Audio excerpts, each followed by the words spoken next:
Hello viewers, आज हमारा topic है एरर। एरर क्या होता है? The difference between actual value and measured value is called error. Actual value और मेजर्ड वैल्यू के दरमियान जो फर्क होता है उसे हम एरर कहते हैं। मिसाल के तौर पर हम कोई एक्सपेरिमेंट परफॉर्म कर रहे हैं तो इसके लिए हम किसी मेजरिंग इंस्ट्रूमेंट का इस्तेमाल करेंगे। मेजरिंग इंस्ट्रूमेंट में कुछ न कुछ अनसर्टेनिटी होती है जिसकी वजह से हम ट्रू वैल्यू यानी एक्चुअल वैल्यू को गेन नहीं कर पाते। जो वैल्यू हम मेजर करते हैं वो एक्चुअल वैल्यू से उसके दरमियान कुछ फर्क होता है, उस फर्क को हम एरर कहते हैं। सपोज एक रॉड का लेंथ 3.35 सेंटीमीटर है, लेकिन जब हम उसे मेजर करते हैं तो हम उसकी वैल्यू 3.3 सेंटीमीटर लाते हैं। तो यहाँ पे जो एक्चुअल वैल्यू है और जो मेजर्ड वैल्यू है इसके दरमियान थोड़ा सा फर्क है, इस फर्क को हम एरर कहते हैं। इस एरर को हम कैसे निकालेंगे? अगर हम एक्चुअल वैल्यू से मेजर्ड वैल्यू को माइनस करते हैं तो ऐसे हम एरर को निकाल सकते हैं। यानी रॉड का जो एक्चुअल लेंथ है वो 3.35 सेंटीमीटर है और जो वैल्यू हमने मेजर की वो 3.3 सेंटीमीटर है। तो इस एक्चुअल वैल्यू से हम मेजर्ड वैल्यू को माइनस करेंगे और यहाँ पे जो एरर बचा उसे निकालेंगे। बेसिकली एरर के 3 टाइप होते हैं। एक को हम रैंडम एरर कहते हैं, दूसरे को हम पर्सनल एरर कहते हैं, तीसरे को हम सिस्टमेटिक एरर कहते हैं। सबसे पहले हम ये समझते हैं कि रैंडम एरर क्या होता है। Error that appear in measurement repeat in different magnitude and sign under a same condition. एक ही कंडीशन पे आपको बार बार मुख्तलिफ वैल्यू मिल रही हो, ऐसे एरर को हम रैंडम एरर कहते हैं। रैंडम एरर को समझने के लिए हम इसका एक एग्जांपल लेंगे।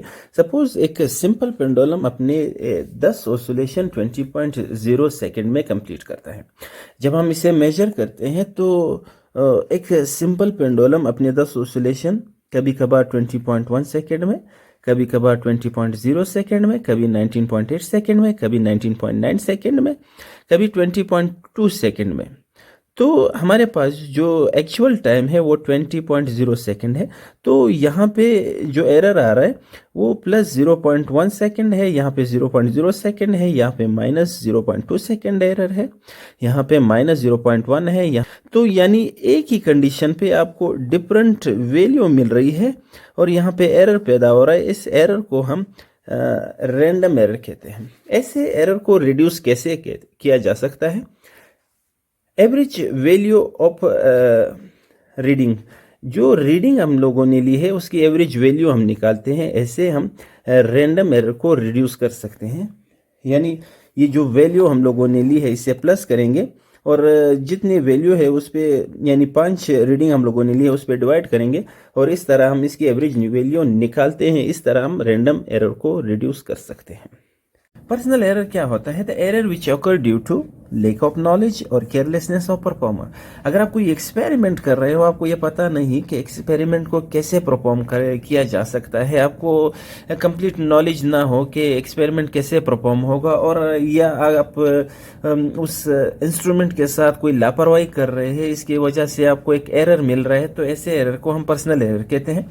पर्सनल एरर को रिड्यूस कैसे करेंगे?